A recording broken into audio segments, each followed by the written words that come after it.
በትናንትናው ዕለት በማህበራዊ ሚዲያ ጠቅላይ ሚኒስትር አብይ አህመድ በብልጽግና ፓርቲ ማጠቃለያ ስብሰባ ላይ የተናገሩት ነው በማለት ተቆራርጦ የተቀነባበረ የድምጽ ቅጂ ሲዘዋወር ተስተውሏል። ይኸው የተቀነባበረው ሐሰተኛ የድምጽ ቅጂ ጠቅላይ ሚኒስትሩ በምርጫ ዝግጅት ከክልል ርዕሳነ መስተዳድሮች ጋር በተወያዩበት ወቅትና በሕዝብ ተወካዮች ምክር ቤት 6ኛ ዓመት የስራ ዘመን ሁለተኛ ልዩ ስብሰባ ላይ ከተናገሩት ተቆራርጦ የተወሰደ ነው። ይመራደም ተጨማሪው ዘገባ አዘጋጅቷል። በትናንትናው ዕለት መቀመጫውን ግብጽ እንዳደረገ የተነገረለት ኬelloo ሚዲያ የተሰኘ የማህበራዊ ድረገጽ ጠቅላይ ሚኒስትር አብይ አህመድ በብልጽግና ፓርቲ ማጠቃለያ ስብሰባ ላይ በድብቅ ተናግረውታል ተብሎ አፈትልኮ የወጣ በሚል የድምጽ ቅጂ በማህበራዊ ሚዲያው እንዲዘዋወር አድርጎታል። በዚሁ በኬelloo ሚዲያ አማካኝነት ተቆራርጦ በተቀነባበረው መሰረትም የጠቅላይ ሚኒስትሩ ምርጫውን አጨናቅፈን ተፎካካሪዎችን ተስፋ ማስቆረጥ አለብን የሚለውና ሌሎችም ተቆራርጠው የተቀነባበሩ ንግግሮች ይገኙበታል። ምርጫውን አጨናቅፈን ሊፎካከሩ ኃይሎች ተስፋ እንዲቆርጡ ማድረግ ትልቅ ኃላፊነት አለብን። የዚህ ሆን ተብሎ ተቆራርጦ የተቀነባበረውን የተሳሳተ ንግግርም እንደ እውነተኛ በመቀበል አብዛኛው የማህበራዊ ሚዲያ ተጠቃሚ ሲቀባበለው ተስተውሏል። በስልታዊ የማቀነባበሪያ መንገድ የተቀነባበረው ይሄው የተሳሳተ ንግግር እውነተኛ መረጃ ሚያዝያ 14 ቀን ጠቅላይ ሚኒስትሩ ከክልል ርዕሰ መስተዳድሮች ጋር በዘንድሮ ምርጫ ሂደት ዙሪያ ተወያይተው የቀጣይ አቅጣጫ በሰጡበት ወቅት ከተናገሩት አብዛኛው ተቆራርጦ የተወሰደ ሲሆን ጥቂት ድምጾች ደግሞ ከህዝብ ተወካዮች ምክር ቤት 6ኛ ዓመት የስራ ዘመን ሁለተኛ ልዩ ስብሰባ ላይ ከተናገሩት የተወሰደ ነው። ለአብነትም ለማሳየት ያክል ቀጣይ ከተለቀቀው ሐሰተኛ የድምጽ ቅጂ ተቆራርጦ ከተወሰደበት እውነት ንግግር ጋር በንጽጽር እንመልከት። በመጀመሪያ በሐሰተኛ የወጣውን የድምጽ ቅጂ በጥቂቱ እንየው።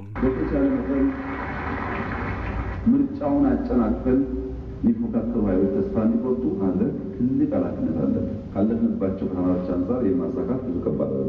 ቀደም ሲል የተከታተልነው የድምጽ ቅጂ ጠቅላይ ሚኒስትሩ በቅርቡ በምርጫ ዝግጅትና ሂደት ላይ ከክልል አመራሮች ጋር ባደረጉት ውይይት ከተናገሩት ተቆራርጦ የተወሰደ ነው። የሚቀናቀኑ ኃይሎች በተቻለ መጠን ምርጫውን አጨናቅፈን ምርጫው እንዳይሳካ አድርገን ኢትዮጵያውያንን እርስ በርስ አባልተን ከዛ የሽግግር የስብስብ የድርድር የሚባል ማህበር ፈጥረን መንግስት በማድረግ እንደ አንዳንድ ጎረቤት ሀገሮች ደካማ መንግስት ብቻ ሳይሆን የምናዘው የሚፈጽም መንግስት እናደርጋለን ብለው ዶክመንት አዘጋጅተው ማስተራጨት ከጀመሩ ብሎ አድረዋል። ትናንሽ የሚባሉ ስህተቶችን ፈተን የተፎካካሪ ፓርቲዎችን ተስፋ እንዲቆርጡ ማድረግ አለብን በሚል በድምጽ ቅጂው ላይ የቀረበው ሐሰተኛ ንግግር ከሚቀጥለው እውነተኛ ንግግር ላይ ተቆራርጦ የተወሰደ ነው። ትናንሽ የሚባል ስህተት ማረም አለብን። ትናንሽ የሚባል ጥፋት እያጠፋን የሚፎካከሩ ኃይሎች ተስፋ እንዲቆርጡ ምርጫ ቦርድ ድጋፍ አላገኘውም ብሎ እንዲያስብ ማድረግ የለብንም።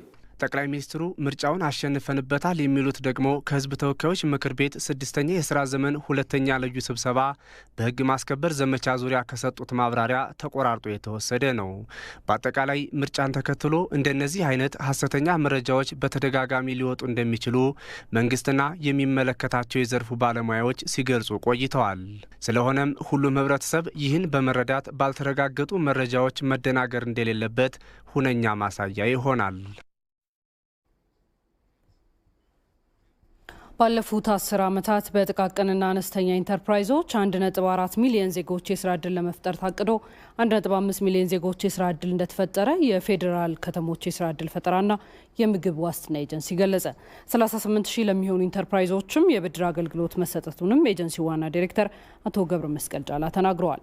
ኤጀንሲው ጥሩ አፈጻጸም ላላቸው 106 ኢንተርፕራይዞች፣ ለ60 የአንድ ማዕከል አገልግሎት ሰጪ ተቋማት፣ ለ3 የቴክኒክና ሙያ ስልጠና ኮሌጆችና ዘርፉን ለደገፉ ሌሎች ተቋማት በ6ኛ ዙር ሀገር አቀፍ የጥቃቅን ኢንተርፕራይዞች የእውቅና ፕሮግራምና ሽልማት ሰጥቷል። በ6ኛው ዙር ሀገር አቀፍ የጥቃቅንና አነስተኛ ኢንተርፕራይዞች የእውቅናና የሽልማት መርሃ ግብር ላይ ምክትል ጠቅላይ ሚኒስትርን ጨምሮ ሌሎች ከፍተኛ የመንግስት ስራ ኃላፊዎች ተገኝተዋል። በሀገሪቱ በኢኮኖሚ ማሻሻያው ትኩረት ከተሰጣቸው ዘርፎች አንዱ የጥቃቅንና አነስተኛ ኢንተርፕራይዞች ዘርፍ መሆኑንም በስነ ስርዓቱ ላይ የተገኙት ምክትል ጠቅላይ ሚኒስትር አቶ ደመቀ መኮንን አንስተዋል። ኢትዮጵያን ከድህነት ለማሻገርም የጥቃቅንና አነስተኛ ዘርፉ አንዱ መንገድ መሆኑን ምክትል ጠቅላይ ሚኒስትሩ አክለው ተናግረዋል። ከዚሁ ዜና ጋር በተያያዘ ስኬታማ ለሆኑ ጥቃቅንና አነስተኛ ኢንተርፕራይዞችና ባለድርሻ ተቋማት እውቅና በተሰጠበት መድረክ የተገኙት ምክትል ጠቅላይ ሚኒስትር ደመቀ መኮንን በዚህ ወቅት መሰል ስራ ፈጣሪና ተወዳዳሪ ተቋማትን መገንባት ወሳኝ መሆኑን ገልጸዋል። አገሪቱ በተለያየ